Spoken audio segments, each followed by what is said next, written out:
Timo, Uncle Timo, again, we do have some action here. He's on 7. You can see enemy message group 109. Number 4 is going after 7. He's really chasing him. So 7 is in big trouble. He might crash. He might die. Oh god. Let's see. No, it's okay. We have engine overheat. Let's open the freaking radiator. We are now chasing the enemy, and I'm not doing a big jump really. Okay, he saw me, so he's braking. 60, we still overheat. We are catching up to him slowly. We're doing 450, which is, good. 400, now we're going slowing down badly.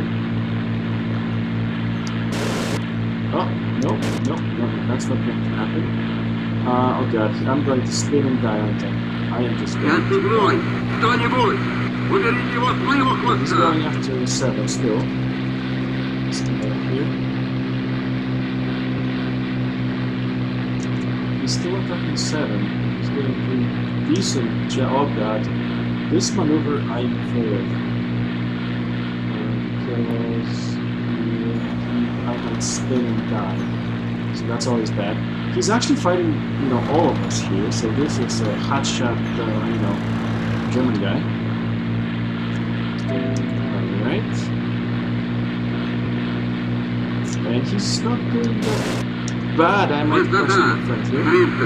I think this could happen when I was turning to the left, because this plane is such a wonderful design. It was made by geniuses, tractor making geniuses in the factory. Yeah, he's still here.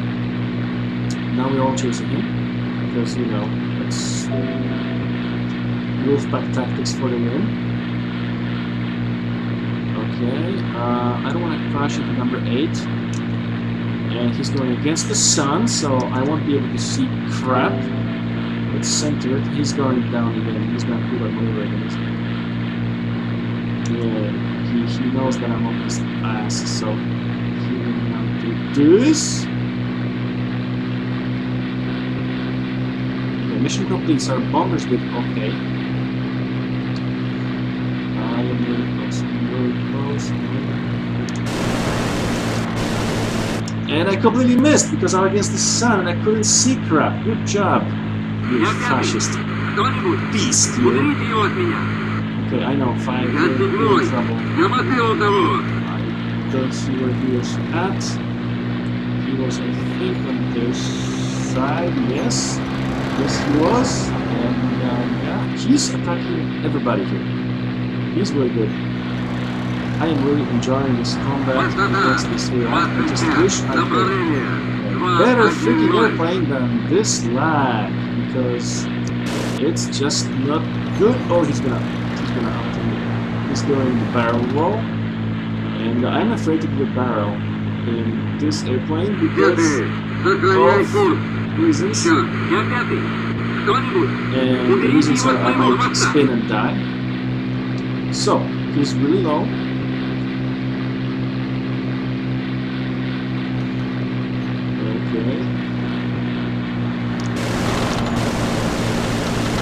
I think I hit him.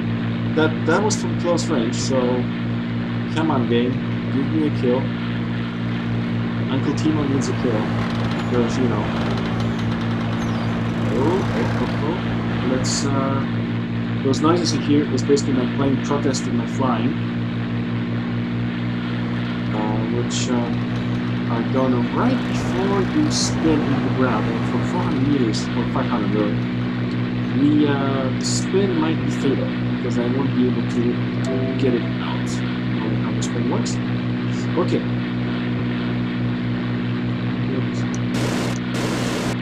Okay, now we should freaking head here. I am out of cannon ammo because this plane is just designed by winners and made by winners in the factory. But we got him. We got him. Yes.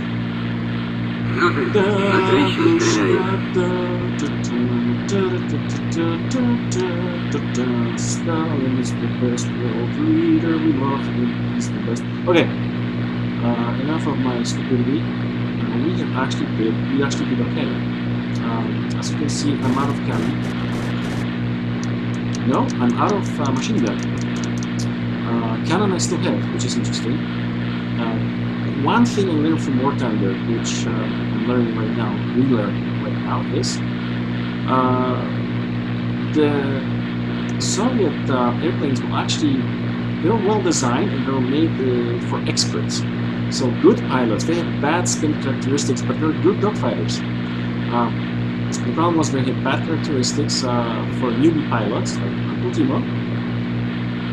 And that's one. Lots of Soviet pilots died by breaking corkscrews and just crashing to the ground, like I almost did.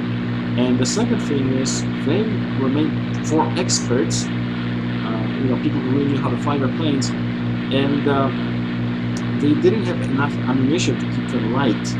So it's a problem if you're a newbie Soviet pilot, just starting out their adventure against the fascists. So it's a problem because you should use spray and pray basically, and you basically lose ammo. You use up your ammo really quickly. We are close to the airfield, so I will not cut off the video. I will try to attempt to land it here.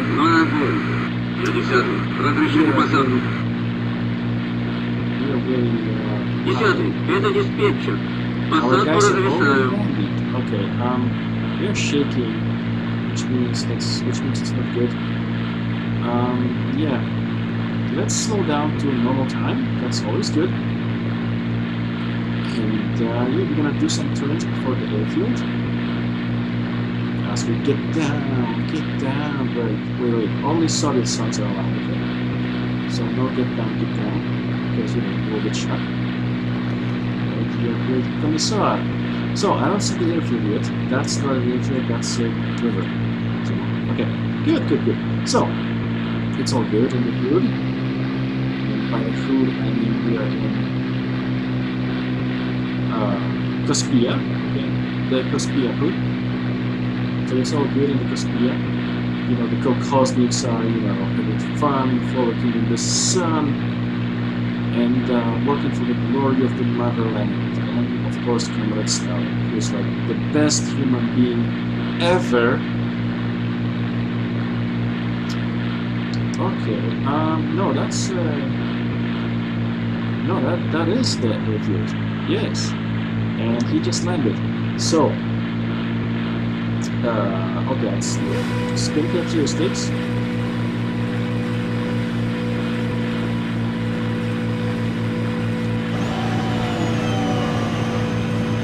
Oh god, I didn't even ask for if I can land, and that's a mistake because the SD bomber is landing right now. Yes. So, we are now going to start playing.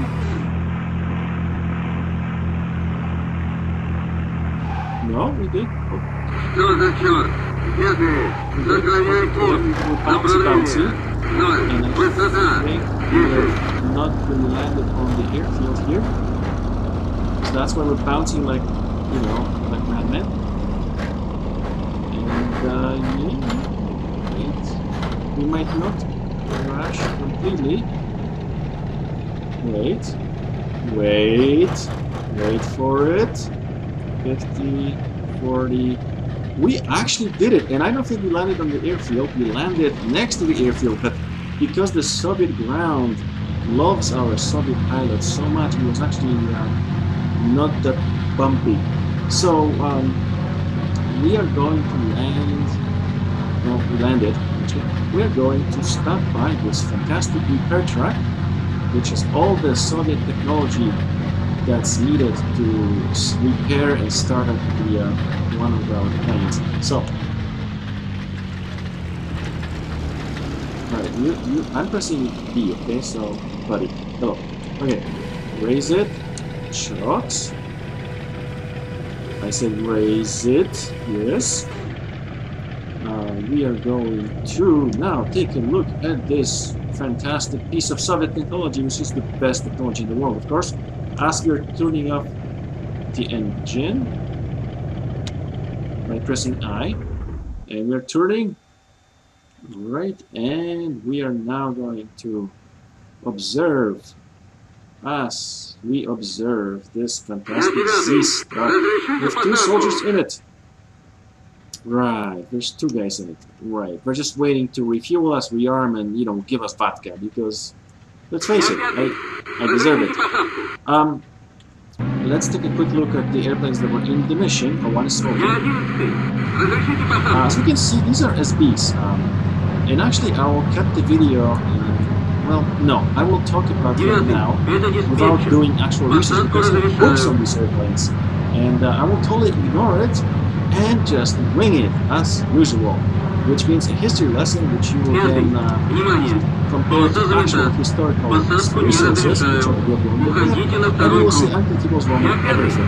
So, I already talked about talking goal and all that, blah blah. Anyway, this one guy, you can see that he was shot because there is no tail gun. These guys, you can see that they were actually shot. Do you see this? There should be a guy manning this gun, and he was completely shot. There's fuel leaking from him. God, this game is awesome. For example, yeah, they were in heavy-duty combat. A lot of us. Yeah, they're supposed to have tail gunners or observers like this guy. And both tail gunners and observers. I think that the gun is supposed to stick up. And when they're getting shot, all these guys die. As you can see, all of these guys died because, you know, for the glory of the motherland. Like this guy. He probably didn't have time to jump. I don't even know if they were issued parachutes. They're probably not. Actually, the true story of EL-2s and rear gunners, for EL-2s, the story goes, and I know this story is true, and you should research it, that the rear gunners were dying in such a prodigious amounts that they actually got people who are prisoners to man the guns and said, hey, if you fly 20 missions and survive, you will be a free man. Hooray! Well, the problem was that in the beginning of the war, the rate of missions, that one plane and one pilot survived was much less than 20. It was closer to like 5. So, first of all, these guys were shot out.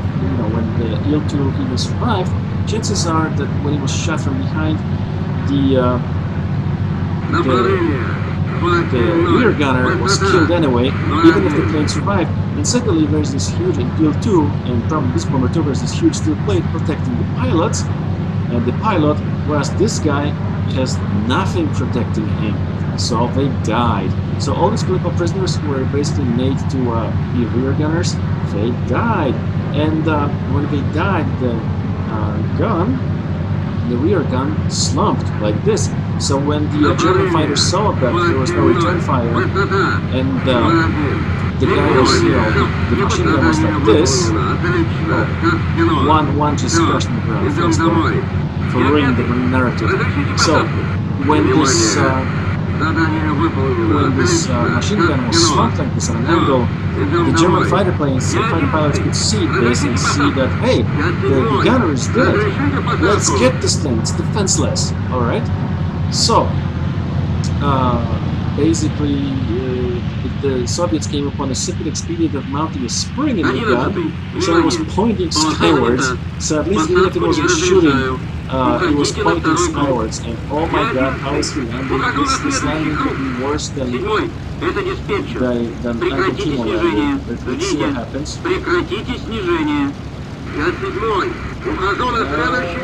Could be okay. Let's see. Hopefully he's not gonna catch the trees here.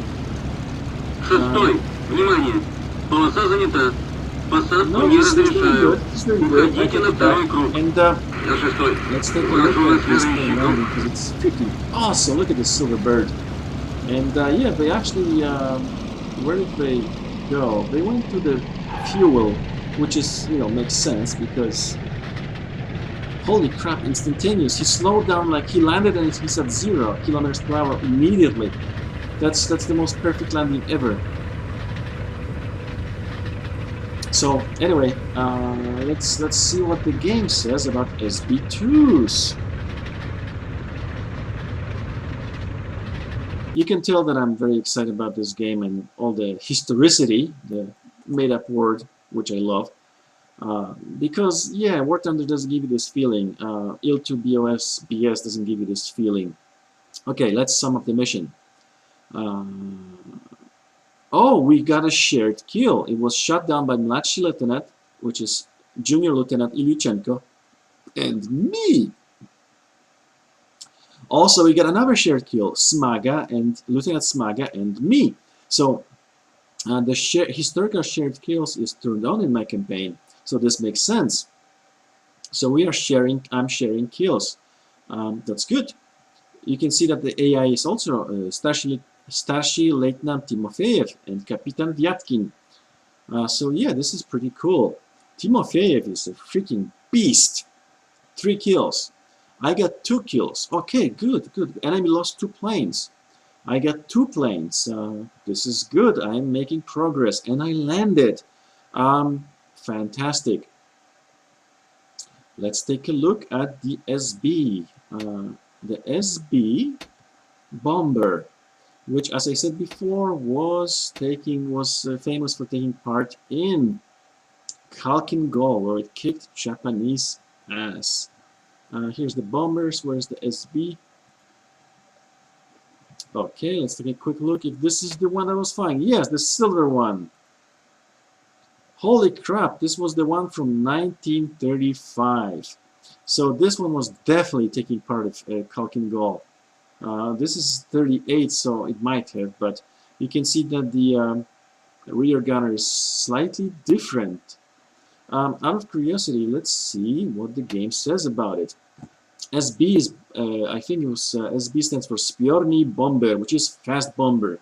And there was this obsession in Germany and the United States and France and USSR about fast bombers. They wanted bombers that were faster than fighters, which makes sense, correct? So what happened was they were designing these fast, sleek bombers, like this one. And you figure that it's small enough that with 2 engines propelling it forward, pushing it forward, pulling it forward, it will be faster than fighters. And for a time, it was. In 35 and 38, chances are it was outrunning the Japanese Ki-5, Ki whatever it was, and Nakajimas and all that stuff, Kawanishi, whatever the name is. But the problem was twofold. Number one, well, other than shoddy workmanship, but number one, the fighter airplane technology was catching up, so the fighter planes get faster, so they could actually climb up to their altitude and give chase and chase them down. That's number one. And number two, all these records that these fast bombers, both the Junkers 88 and these SBs, were accomplishing, very fast airplanes. Well, they were done on spruced up, tuned up engines, number one, to show up the propaganda, for the propaganda and to show Comrade Stalin or Hitler, look, this is the best plane ever. And, that's one. So very specific experimental models, worked on by the best ground crew available in the nation. And secondly, they were done without bombs and without these guns and without ammunition and bombs. So when you load up guns and ammunition and bombs, well, they slow down a lot. Another funny thing about the Junkers 88, which is also a fast bomber at the beginning, and let's see if we can find it somewhere without wasting too much time, which is this one. Well, this was also a fast bomber. You can see very similar to the Soviet one, which is, surprising, like they spied on each other. Anyway, this airplane was glorious and fast, but Mitch, who was basically a Jewish guy, one of the top Jewish guys in Hitler's Third Reich, And that's not a misnomer or a mistake. Mitch was a Jewish guy in Hitler's Goebbels Luftwaffe. And he was supposed to be arrested, but Goebbels was so high up that he said, guys, I am so high up in the hierarchy of rulership in the Third Reich that I decide who's Jewish or not. And he said that Mitch is not Jewish. Period. Problem solved. And Mitch was basically a committed Nazi, which, you know, it's strange that a Jewish guy was, you know, first of all, he was so high up that he was basically number two, and he was basically number two in the Luftwaffe. He was the number two guy after Goering in Luftwaffe, deciding what gets produced, how to produce it. And he was in famous feuds with Galland and Udet, General Udet. And if he didn't like something, boy, did he make trouble for the Third Reich, which is funny because, you know, he was Jewish. Anyway, I believe it was Mitch who said that, yeah, he didn't like Junkers much. So he said, yeah, this is a good plane, make it dive bomb. And Junkers said, what, are you insane? You Michelin, you have Jew. You know, this is a level bomber. Look at this. I mean, this is basically a level bomber. It's fast. And, you know, Mitch got really pissed off and said, no, no, no. We love dive bombers. We have to make it dive bomb, which they did. They strengthened the plane. So when it dove like this, not at this angle, at this angle, when it dove like this, right, into the ground, you know, go down like this, air brake was on, and they had to straighten the fuselage a lot to allow this to happen. And it slowed down the airplane a lot, so it went from fast bomber to meh, all thanks to the Jewish guy in Hitler's Third Reich. The more you know. Anyway, this was supposed to be about this Bjorny bomber, the fast bomber.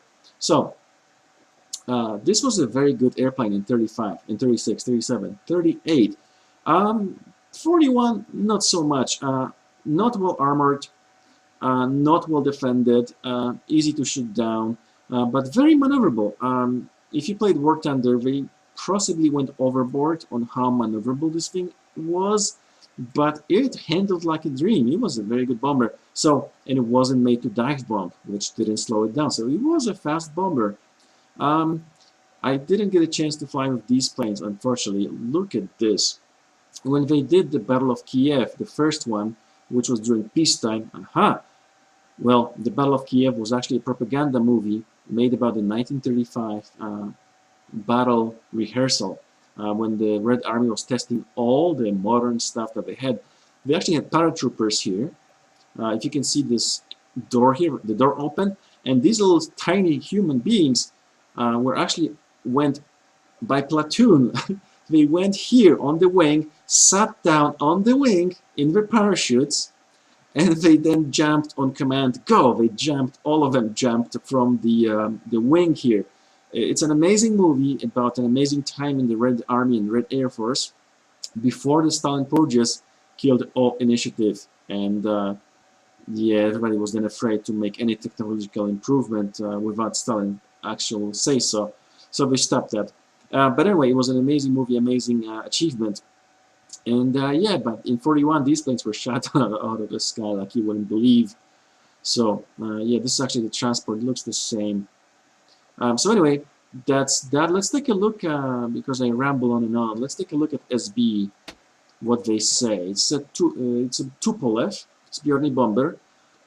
750 HP, which is not that much, 393 kilometers per hour. So the fast bomber in 41 was, let's say, not that fast.